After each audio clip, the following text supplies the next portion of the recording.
할렐루야. 주님의 이름을 축복합니다. 샬롬. 또 집 안에서 또 인터넷 통해 예배하시는 분도 옆에 계신 분 있으면 사랑합니다, 축복합니다 한 번 더 얘기하도록 하겠습니다. 사랑합니다, 축복합니다. 오늘 새벽에 첫눈이 내렸어요. 잠깐 이제 창문 너머서 봤는데 눈이 참 많이 내리더라고요.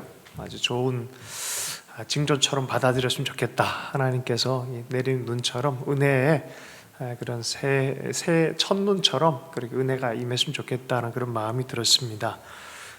내년 또 한 해 준비하면서 40일 특별 기도회 체인을 하려고 합니다. 30가지의 특별한 기도 제목을 뽑고 있어요. 집중해서 함께 기도해 좋겠고, 이 시즌이 어느 때보다 또 기도에 집중해야 될 시간이라고 생각해요. 정오 기도회 때도 새벽 예배 때도 또 저녁에도 우리 다 깨어서 이렇게 함께 기도하면서 기도의 역사들을 함께 경험했으면 좋겠습니다. 오늘 말씀, 주신 말씀 보도록 하겠습니다. 헤롯과 동방 박사, 아기 예수의 탄생을 맞이하는 사람들이란 제목입니다. 요새 유럽에 가보면은 무덤가에 이 비석에다가 이름조차 새기지 않는 사람들이 많이 있대요.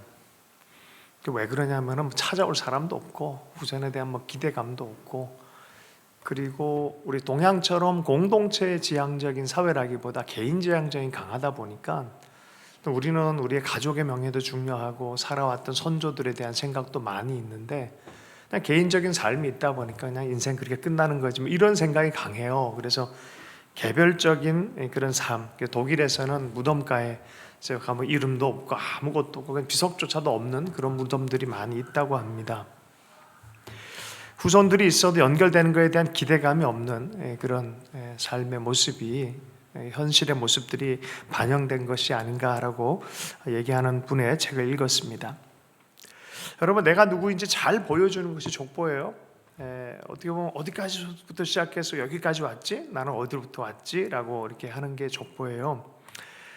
뿌리를 알 때 내 정체성이 발견되어 준 거예요. 나는 어디에 연결되어 졌고 누구의 후손이고 그 위에 어르신들은 어땠고, 어떤 사람이 200억을 이 유산으로 받아야 될 사람인데 자기가 누군지를 모르고 노숙자로 삶을 끝낸 사람이 있었다고 얘기를 해요.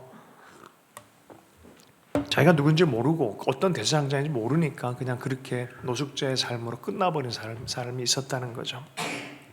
그 자기가 누구인지 정말 잘 아는 것은 매우 중요한 일입니다.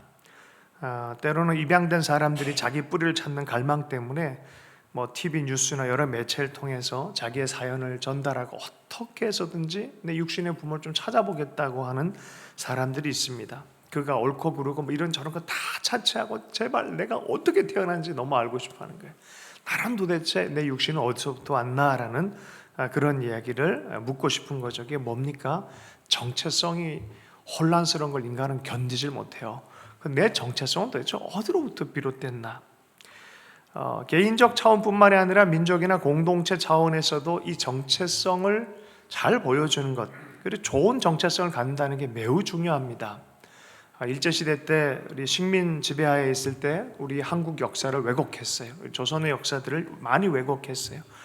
그 한민족의 역사를 많이 왜곡한 것 중에 하나가 광개토 대왕비를 이렇게 깎아가지고 고쳐놨어요.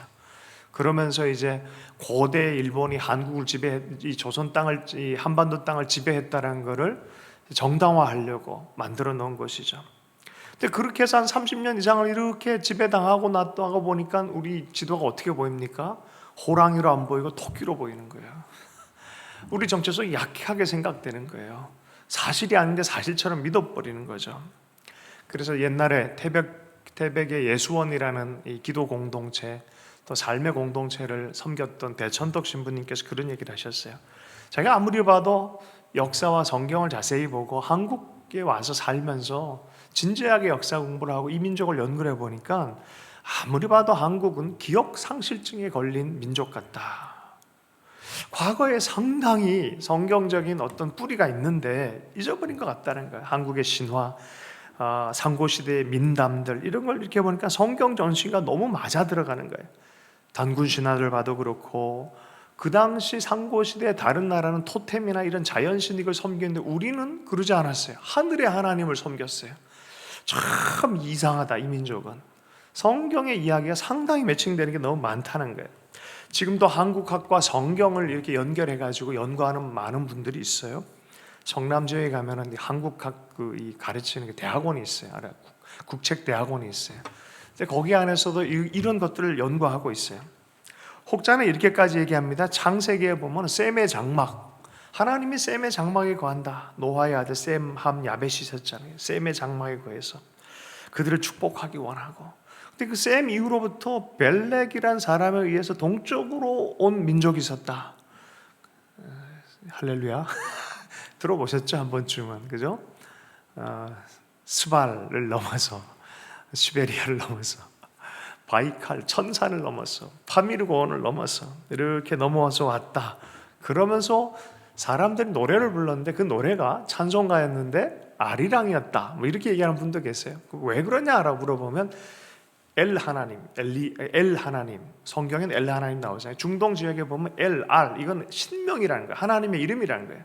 그러니까 알, 이랑은 뭐예요? 뭐뭐과 같이, 함께 이런 뜻이잖아요.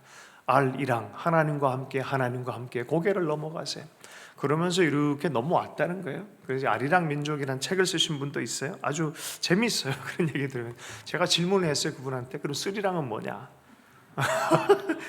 나중에 좀 변화가 됐을 거다, 뭐 이렇게 얘기를 넘어가긴 했는데, 뭐 그분 입장과 또 여러 가지 공부한 걸 보니까 나름 일리가 있는 얘기를 합니다.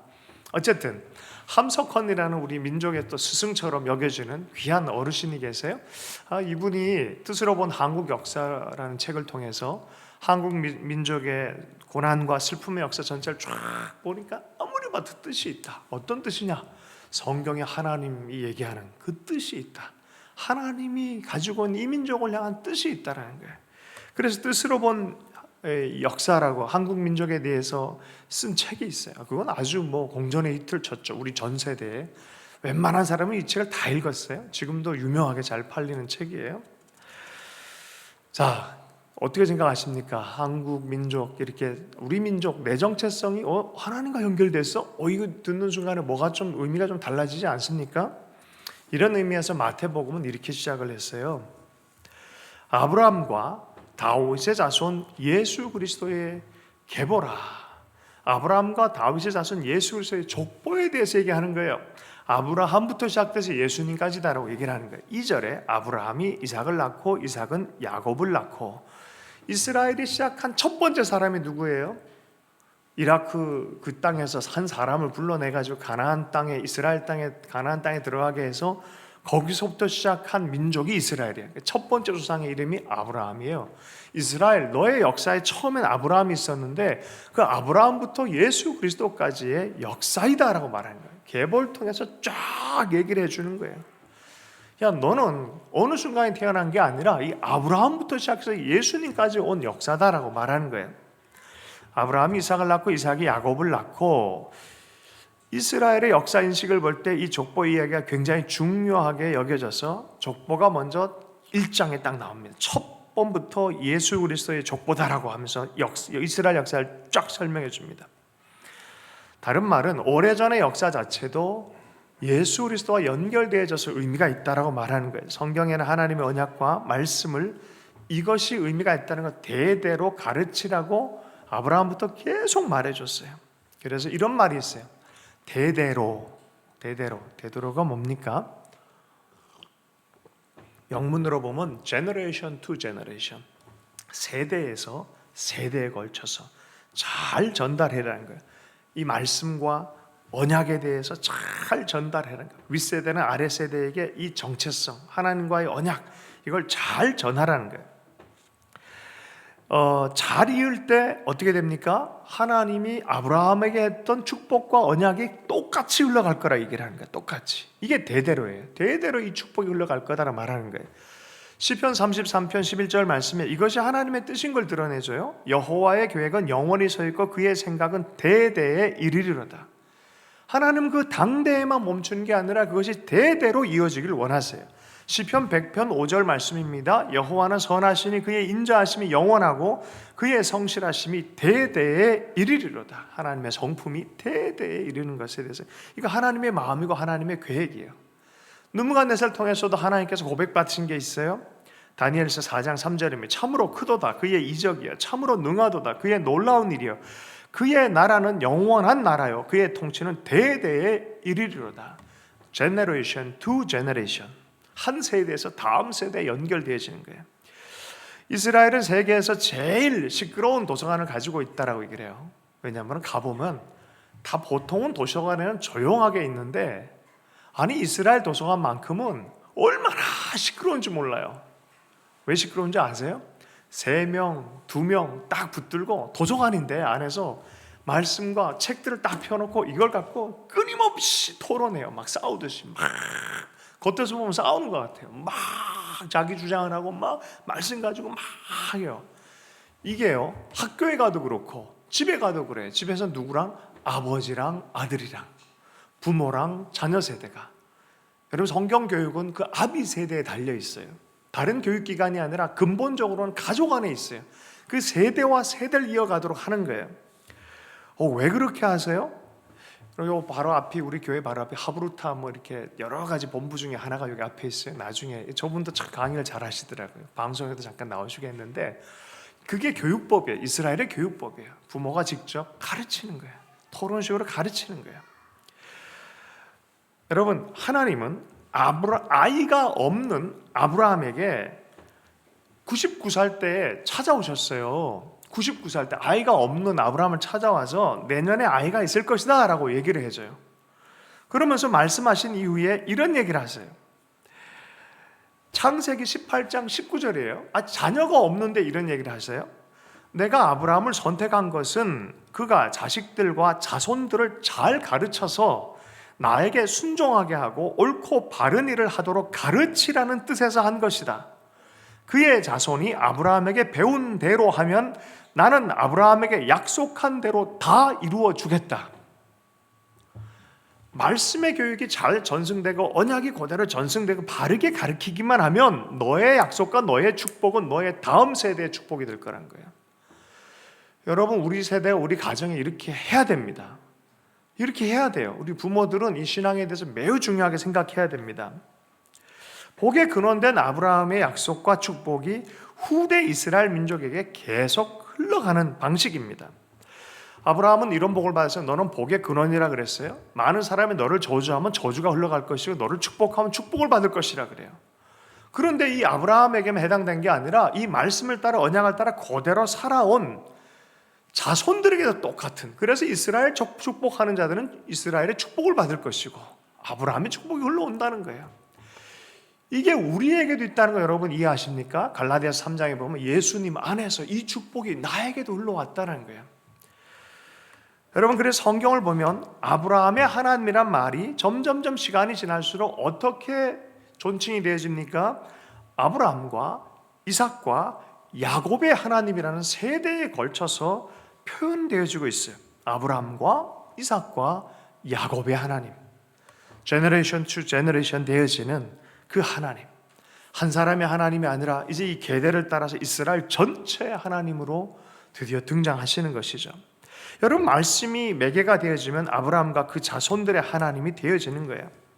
아브라함의 손자가 야곱이에요. 야곱이 이름이 바뀌어요. 그 이름이 이스라엘이에요. 이스라엘에게는 12명의 아들이 있었어요. 그죠? 12족속이 이렇게 나와요. 그래서 이들이 어떻게 됩니까? 그 자식인 요셉이 죽은 줄 알았는데 이집트의 총리가 돼 있어. 가뭄 시즌에 다 그 소식을 듣고 다 거기 가서 살기로 결정 내려갔어요. 그래서 400년을 있어요. 400년이 있는 동안에 몇 명이 돼요? 장정만 60만 명이 되는, 나라를 이루고도 되는 그런 상태가 됐어요. 근데 이 상태에 대해서 야곱이 내려갈 땐 그랬어요. 내가 파라오 앞에 서가지고 내가 살아온 게 험악하게 살았다고. 내가 130년 살았지만 난민처럼 살았다라고 얘기했어요. 내가 난민처럼 정말 험악하게 살았다라고 그렇게 얘기를 합니다. 그러나 이것은 아브라함에게 하나님께서 미리 말씀하신 예언이었어요. 너희 후대가 400년 동안 그렇게 될 것이다 라고 미리 말씀하셨어요. 이게 창세기 15장 13절의 말씀이에요. 여호와께서 아브라함에게 이르시되 너는 정령이 알라 내 자손이 이방에서 객이 되어 그들을 섬기겠고 그들은 400년 동안 내 자손을 괴롭게 하리니. 아브라함은 400년 이후에 민족이 될 이스라엘마저도 이미 알고 있었어요.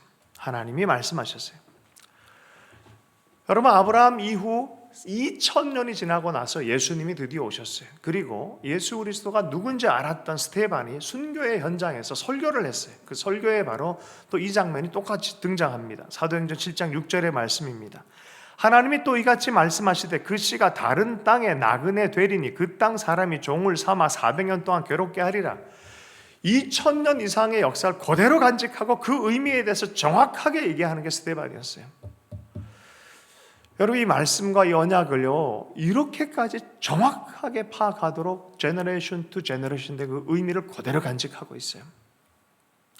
하나님의 약속을 지키는 언약에 충실한 하나님의 손길 중에 드디어 약속한 게 있어요. 뭐예요? 아브라함한테 너와 너의 후손 가운데 가나안의 약속의 땅을 주리라 했는데, 아니 이집트에서 살 거 아니잖아요. 그러면 400년 뒤에 나오게 하라는 약속이 언제 이루어졌어요?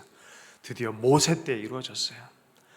백성들이 너무 고난당할 때 하나님이 모세 80대여진 이집트의 왕자 출신인데 정체성은 히브리 백성이에요. 그가 하나님의 부름을 받고 이제는 내 백성을 가게 하라라는 약속의 말씀. 여러분, 그 현장을 보면 하나님은 이것이 정확한 것을 보여줘요.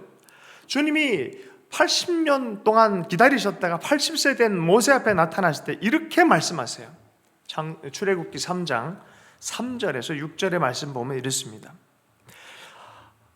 하나님이 이르시되 이리로 가까이 오지 말라. 내가 선 곳은 거룩한 땅이 내 발에서 신을 벗으라. 또 이르시되 나는 내 조상의 하나님이니 아브라함의 하나님, 이삭의 하나님, 야곱의 하나님이라.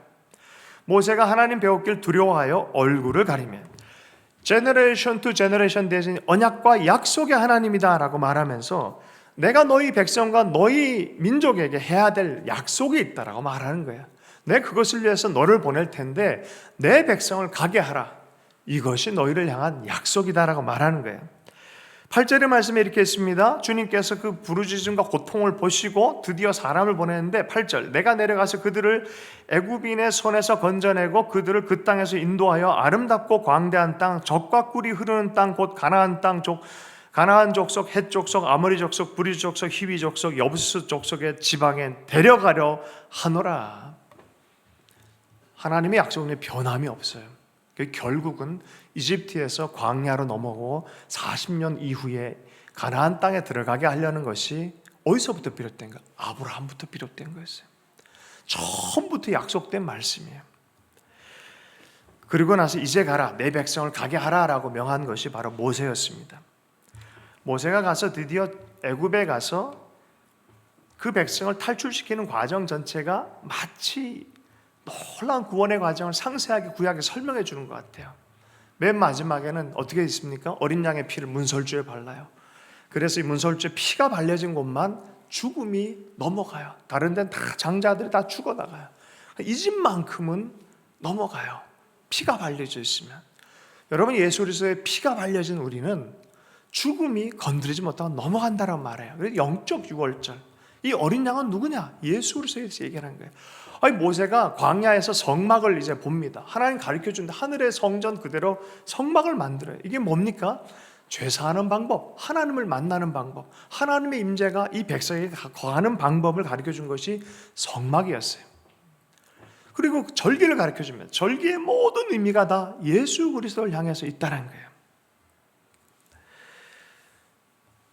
민수기의 말씀에 보면은 아주 재미난 에피소드가 하나 있어요. 이거는 구원의 에피소드가 또 숨어져 있는 코드로 숨겨져 있어요.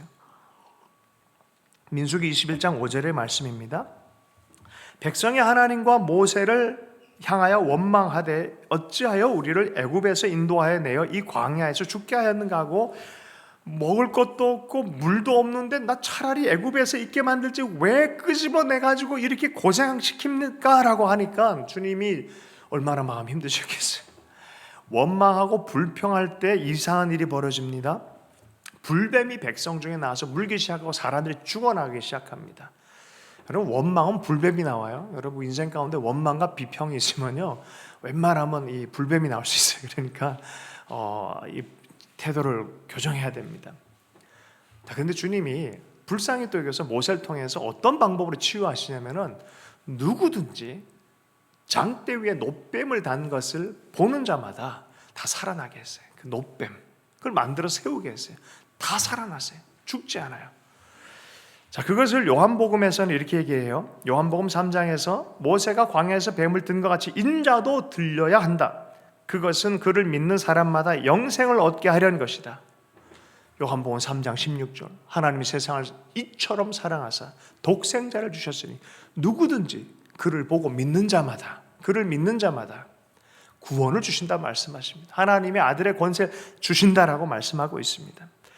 여러분, 모세는 철저하게 광야 기간과 출애굽의 기간 자체를 예수 그리스도를 향한 미리 구원에 대해서 무엇인지를 가르치기 위해서 삶을 살아온 사람입니다. 모세는 일생 중에서 이런 경험을 해요. 신명기 18장 18절 말씀에 정확하게 자기와 같은 구원의 역할을 할 진짜 그분이 오는 것에 대해서 약속을 받습니다. 신명기 18장 18절 말씀, 내가 그들의 형제 중에서 너와 같은 선지자 하나를 그들을 위하여 일으키고 내 말을 그의 입에 두리니 내가 그에게 명령하는 것을 그가 무리에게 다 말하리라. 가까이는 다윗이 될 수도 있고 멀리 궁극적으로는 예수 그리스도를 가르치는 거예요. 정확하게 세우셔서 할 일이 있다는 거예요. 그럼 아브라함은 예수님을 알았겠습니까? 예, 아브라함도 알았어요. 갑자기 100세 지나고 나서 낳은 아들을 모리아의 땅에 가가지고 번제를 드리려는 거예요. 이거 좀 황당하고 말도 안 되는 명령을 하신 거죠. 창세기 22장의 말씀이에요. 첫 번째 조상에 대한 이야기입니다. 말이 안 되는 얘기를 창세기 22장의 말씀에 보면 번제를 딱 드리려고 했더니, 순종해서 번제를 드리려 했더니 주님이 천사를 보내가지고 하나님의 사자가 나타나 스톱, 내가 이제 너 경외하는지 이제 알았다라고 말하면서 왜 이 일을 했는지에 대한 설명을 해줍니다. 제가 한번 읽어보도록 하겠습니다. 여호와의 사자가 하늘에서부터 두 번째 아브라함을 불러 이르시되 여호와께서 이르시길 내가 나를 가르쳐 맹세하노니, 내가 너를 가르쳐가 아니야, 내가 나에게 확증했어. 다시 한번 맹세하면서, 하나님만 맹세할 수 있어요. 사람은 맹세 못해요. 다 허물어지고 약해요. 하나님은 지키시는 분이세요. 맹세하노니 내가 이같이 행하여 내 아들 내 독자도 아끼지 아니하였은즉 내가 내게 큰 복을 주고 내 씨가 크게 번성하여 하늘의 별과 같고 바닷가의 모래와 같게 하리니, 그 다음에 나오는 단수 내 씨 한 그 사람, 그가 대적의 성문을 취하리라. 이 말씀이 그대로 적용이 돼서 나중에 신약에서 바로 교회와 예수 그리스도를 향한 말씀이 돼요. 음부의 권세가 이기지 못하리라 라는 말씀과 연결되어 있습니다. 예수 그리스도와 그의 교회에 연결되어 있어요. 이것이 아브라함과 그 자손에게 연결되어지고 예수 그리스도와 교회에 연결되어진 것이죠. 여러분, 모세나 아브라함이나 여호수아나 이 모든 사람들이 다 예수 그리스도를 향해서 계속해서 주목하고 있어요. 손가락을 다 그분을 보라라고 말하고 있어요. 족보와 역사 전체가 예수를 보아라라고 말합니다.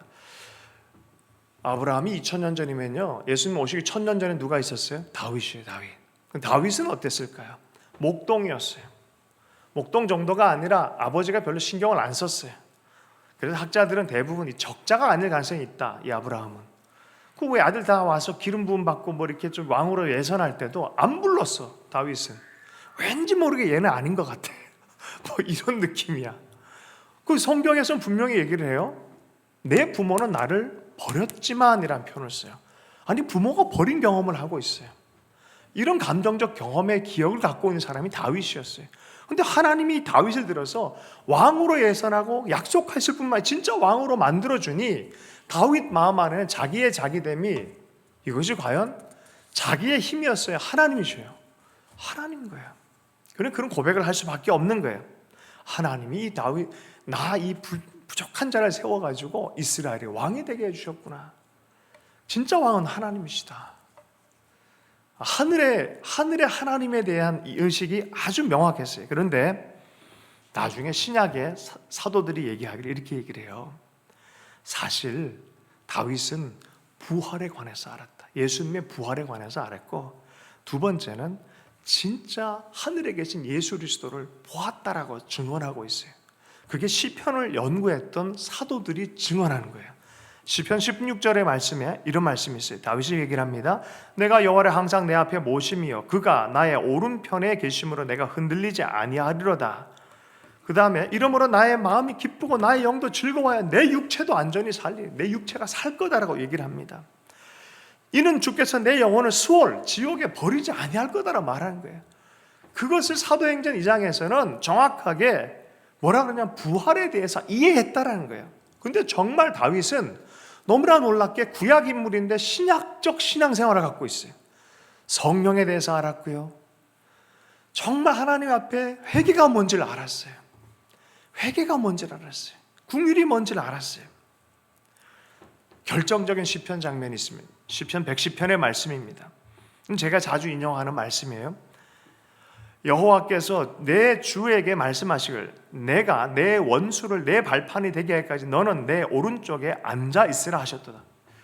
여호와께서 시온으로부터 주의 권능의 귀를 보내시린 주의 원수들 중에서 다스리소서. 이게 뭐예요? 주의 권능의 날에, 원문에 보면 권능은 전쟁이라는 뜻이에요. 주의 전쟁하신 날이 있다는 거예요. 누가 전쟁하실 때요? 주님의 옆에 계신 나의 주가 계시다는 거예요. 하나님 아버지의 보좌 옆에 계신 나의 주가 계시다는 거예요.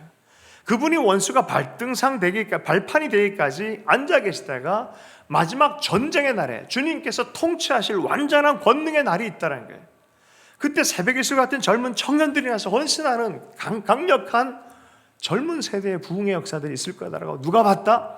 다윗이 봤다는 거예요. 다윗이 누구의 왕인데 왕이 그 얘기를 하고 있는 거예요. 하늘에 계신 왕을 봤고 그의 아들을 보았고 그분이 진짜 온 땅을 통치하신 때를 봤다는 거예요. 이게 사도행전 2장에서 사도들이 해석한 거예요. 부활도 보았고요. 예수 그리스도를 보았어요. 예수님을 향해서 나의 주라고 고백했던 분이 다윗이었다라고 성경은 증언합니다. 예수님 오시기 1000년 전이었어요. 여러분, 예수님 오시기 600년 전, 500년 전으로 한번 돌아가 보도록 하겠습니다. 포록이에요. 예언자의 시기입니다. 이사야는 어땠습니까? 예수님이 어떻게 죽으신지에 대해서 정확하게, 너무나 명확하게 묘사하고 있어요. 이사야서 53장. 그의 죽으심, 왕이 오시는데 정말 상상도 못한 고난의 모습, 고난받는 종으로 온다. 이걸 어떻게 믿을 수 있겠냐? 그런데 그게 진짜다라고 얘기를 하는 거예요. 그분이 진짜 하나님이시다라고 말하는 거예요. 그게 이사야서 53장이에요. 다니엘은 어땠습니까? 인자 같은 분이 나타나서 인을 떼시는, 권세가 있는, 역사를 움직일 수 있는 최종적 권세를 가진 그분이, 인자 같은 이가 나와서 역사를 운행할 거다라고 말해요. 제국의 역사 전체가 무너질 것이다라고 얘기를 해요. 그 인자 같은 이, 그 인, 역사의 인을 떼는 유일한, 봉인되어진 것을 떼는 유일한 분, 아무도 떼지 못했을 때 사도 요한이 요한계시록에 울어요. 누가 이걸 뗄까? 울지 마라. 장로 중에 한 명이 나와서 이기신 분이 있다. 어린 양 예수. 그가 뗄 수 있다라 얘기해요. 역사를 움직인 그분이 계시다라고 말하는 거예요. 여러분, 이사야나 다니엘도 역시 예수 그리스도를 향해서 주목하고 있어요. 그리고 오늘 마태복음에서 드디어 역사 족보를 쫙 얘기하면서 주님이 이렇게 오셨다라고 말하는 거예요. 주님이 이렇게 오셨다. 마태복음으로 다시 한번 돌아가겠습니다. 마태복음 1장 1절의 말씀입니다. 아브라함과 다윗의 자손 예수 그리스도의 계보라. 아브라함이 이삭을 낳고 이삭은 야곱을 낳고, 쭉 가다가 16절의 말씀에 야곱은 마리아의 남편 요셉에게서 마리아의 남편 요셉을 낳으니 마리아에게서 그리스도라 칭하는 예수가 나시니라. 17절 말씀이에요. 역사 전체를 세 부분으로 딱 나눠요. 그런즉 모든 대수가 아브라함부터 다윗까지 14대, 다윗부터 바벨론 포로까지 14대, 바벨론 포로부터 예수님까지 14대, 이 세 등분 되어진 거예요. 근데 그 모든 세 등분의 메시지는 무엇입니까? 예수 그리스도가 오신다라고 말씀하고 있어요. 18절의 말씀입니다. 예수 그리스도의 나심은 이러하니라. 그의 어머니 마리아가 요셉과 약혼하고 동거하기 전에 성령으로 잉태된 것이 나타나더니 그의 남편 요셉은 의로운 사람이라 그를 드러내지 아니하고 가만히 끊고자 하니, 하나님의 언약과 약속의 말씀을 정확하게 이해 못하면은 내 위주로 해석해요. 나한테 불편해요. 또 저 사람한테 아픔이 될 것 같으니까 가만히 끊으려고 그래요. 그런데 하나님이 다시 해석해 줍니다. 천사가 두려워하지 마라. 이거 하나님이 하시는 거다. 성령이 하시는 거다. 아들을 낳으리니 이름을 예수라 하라. 이는 그가 자기 백성을 그들의 죄에서 구원할 자심이라 라고 말합니다. 이 부연 설명이 좀 돼 있어요. 22절, 23절에서 이 모든 일이 일어나는 것이 선지자를 가리켜서, 이사야나 많은 선지자를 가리켜서 했던 그대로의 얘기가 진행되는가 두려워하지 말아라 말해주는 거예요. 보아라, 동정녀가 잉태하여 아들을 낳을 것이니 그의 이름을 임마누엘이라 하라. 임마누엘은 번역하면 하나님이 우리와 함께 계신다. 그렇게 난 아이가, 이렇게 어떻게 보면 아비도 없는 상태 태어난 것 같은 그 아이가 하나님이라는 거예요. 이게 오래전부터 계속해서 이스라엘 역사 전체를 통해서 주목하고 기다렸던 그분이라는 거예요. 여러분, 주님을 삼중직임을 갖고 오셨다 그래요. 왕, 제사장, 뭐예요? 그 다음에 예언자. 이걸 통해서 백성을 회복하고 복주고 인도하는 그런 역할들을 하는 거죠. 예수님이 삼중직임을 다 갖고 계시다. 이들에게는 기름을 부어서 그 직임을 감당하게 했어요. 기름을 붓다라고 하는 것은 그것이 기름 부음 받은 자라는 뜻이 바로 메시아라는 뜻이에요. 그래서 예수님을 메시아라고 말하는 거예요. 그 직임으로 와서 인류 전체를 향해서 하나님 구원의 손길을 베푸시는 분이다라고 말하는 거예요. 여러분, 누가복음에도 족보가 나와요. 거긴 1장부터 안 나오고 예수님과 세례요한, 목자와 천사 얘기 다 이야기 나온 다음에 3장부터 족보가 나와요. 누가복음에서는. 자, 그런데 이건 마태복음과 조금 다른 형태로 띄고 있습니다. 독자층이 이스라엘 유대와만 아니라 이방 전체를 포함하는 독자가 있기 때문에 이방인의 시각으로 조금 써준 것이 누가복음이에요. 그런데 이 족보는요, 위로부터 오지 않아요. 아브라함으로부터 오지 않고 역순으로 되어 있습니다. 3장 23절의 말씀에 보면 이렇습니다.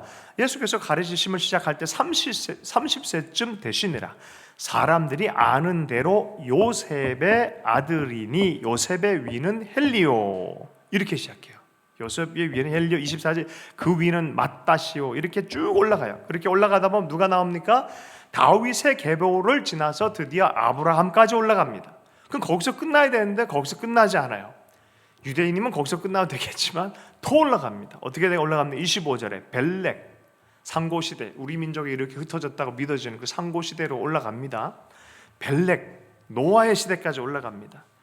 그리고 인류의 첫 인물 아담까지 갑니다. 그럼 아담에서 끝났을까요? 그렇지 않아요. 누가복음은 38절의 말씀을 보면요, 그 위는 에노스요, 그 위는 셋이요, 그 위는 아담이요. 거기서 끝나지 않고 그 위는 하나님이시니라. 하나님까지 연결된 족보를 얘기를 합니다. 자, 그런데 이게 좀 감동이 좀 덜해요. 영문으로 보면 감동이 더해요. 영문엔 그 위라는 걸 이렇게 표현해요. Which was the son of Adam, which was the son of God이라 표현되어 있어요. 누구예요? 누구의 아들, 누구의 자손, 누구의 자손. 아담은 누구의 자손이다? 하나님의 자손이다. 하나님까지 올라가요. 밑으로서 쫙 올라가는데 하나님까지 올라가요. 하나님의 자손이다. 아브라함 위로부터는요, 그 이스라엘 민족이라 얘기하지 않아요. 아브라함부터 이스라엘 민족이래요. 그 위까지 올라가서 인류의 첫 조상인 아담은 하나님의 자손이다. 그럼 아담의 후손인 인류들은 누구의 자손이에요? 하나님의 자손이다. 너희도 하나님의 자손이다를 말하는 거예요.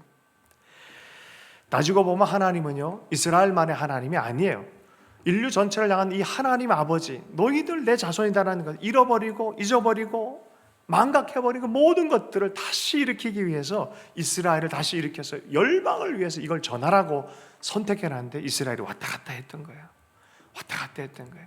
드디어 예수님까지 온 거예요. 그리고 예수님이 이것을 이스라엘의 구원뿐만 아니라 온 열방을 향해서 구원의 소식을 전하기로 결정한 것이 바로 하나님의 계획이었어요. 이게 하나님의 지혜였어요.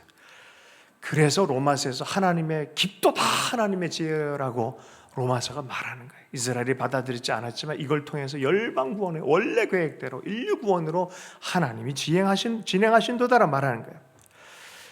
여러분, 이 주님이 오셨어요. 2000년 전에 주님이 드디어 오셨어요. 이 땅에 오셨어요. 이 땅에 오신 것을 바라보는 몇 무리의 사람이 있습니다. 그 첫 번째 등장하는 무리가 베들레헴의 목자입니다.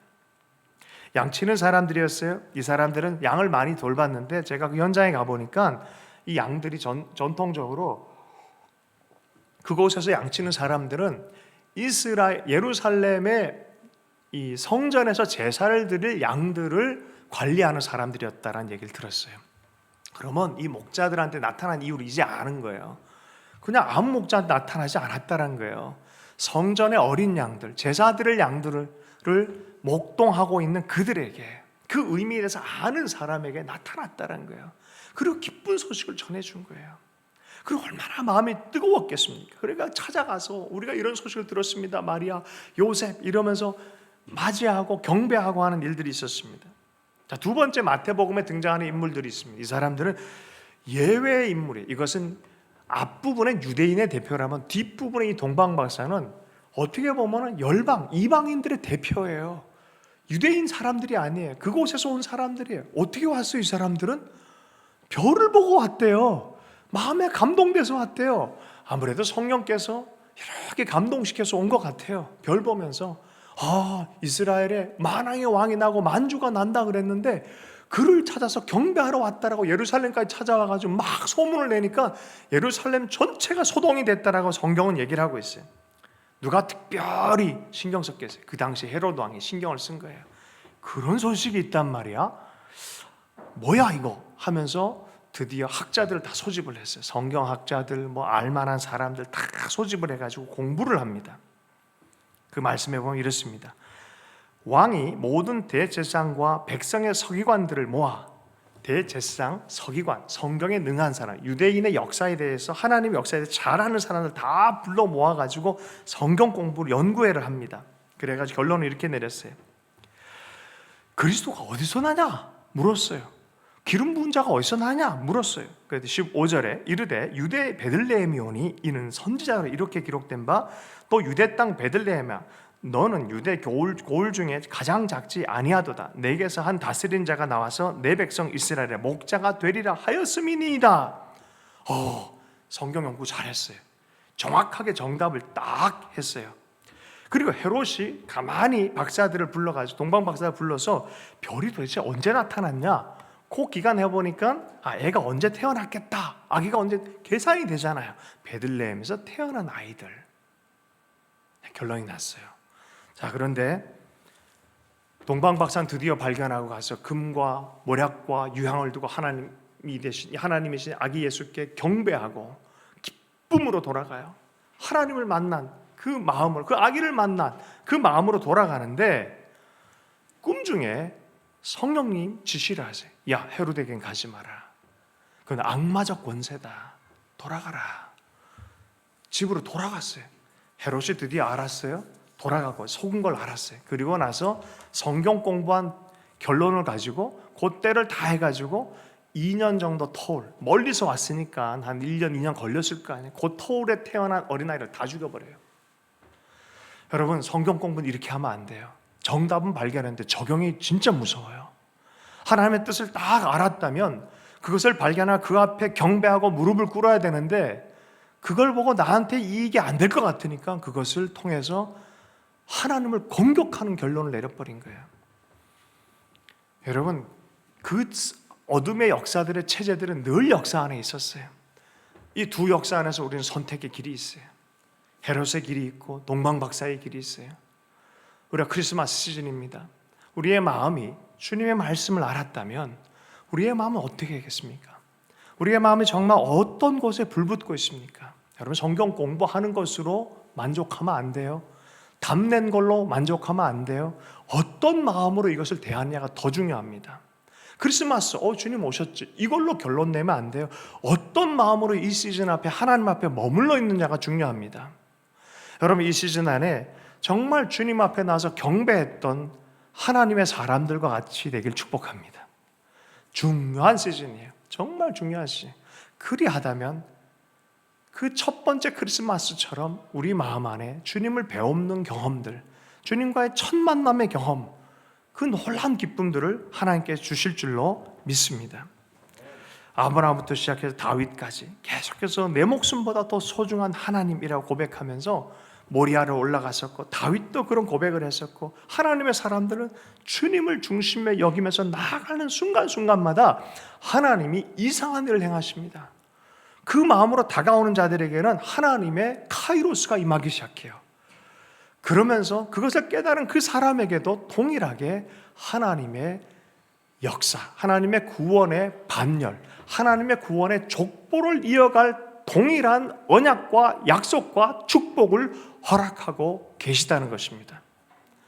여러분, 그래서 그리스도 안에서 이것을 발견한 사람들은요, 아브라함의 언약이 곧 내 언약이란 것을 이해하고 남음이 있는 줄로 믿습니다. 여러분, 복된 것은 그냥 오지 않아요. 복은 그냥 생기지 않아요. 복의 사람을 만날 때 복을 받게 돼 있어요. 복의 근원된 사람, 사실은 복 자체이신 하나님, 복 자체이신 하나님이 아브라함에게 복으로 와라라고 말하는 거예요. 그분이 우리를 또한 이렇게 불러주시죠. 주님으로 복을 삼은 민족은 행복한 사람이다. 이스라엘아, 너는 행복자로다. 주님을 주로 삼은 그 사람은 행복자로다. 여러분, 이 크리스마스 시즌이 그렇게 되기를 축복합니다. 이런 사람의 특징이 있어요. 이런 노래를 불러요. 오, 주 없이 살 수 없네. 내 마음속에 있는 참된 평화, 이 평화는 누구도 빼앗을 수 없네. 주님은 내 마음의 구주 되시었네. 평화 없는 세상, 고통과 싸움뿐. 사람들은 무서워하네. 평화의 왕이 다시 올 때까지 죄와 전쟁은 끝이 없네. 오, 주 없이 살 수 없네. 오, 주 없이 살 수 없네. 오직 주께만 구원 있네. 주님 없는 세상 평화 없네. 오, 주 없이 살 수 없네. 여러분, 중요하고 어려운 시즌이지만 주님이 계시면 모든 걸 소유한 시즌이 되는 줄로 믿습니다. 출애굽 때도 그랬고 예수님 당시도 그랬어요. 내 마음에 주님이 실제로 역사하기 시작하면 우리에겐 평화가 시작되는 줄로 믿습니다. 환경이 아무리 어려워도 이 크리스마스 안에 주님으로 충만한 우리가 될 때 하나님의 기적과 역사들, 축복의 역사들이 시작될 줄로 믿습니다. 주신 말씀 붙들고 함께 기도하도록 하겠습니다. 하나님, 주님을 귀하게 맞이하는 인생이 되기를 원합니다. 약속에 신실하신 하나님에 대해서 감사합니다.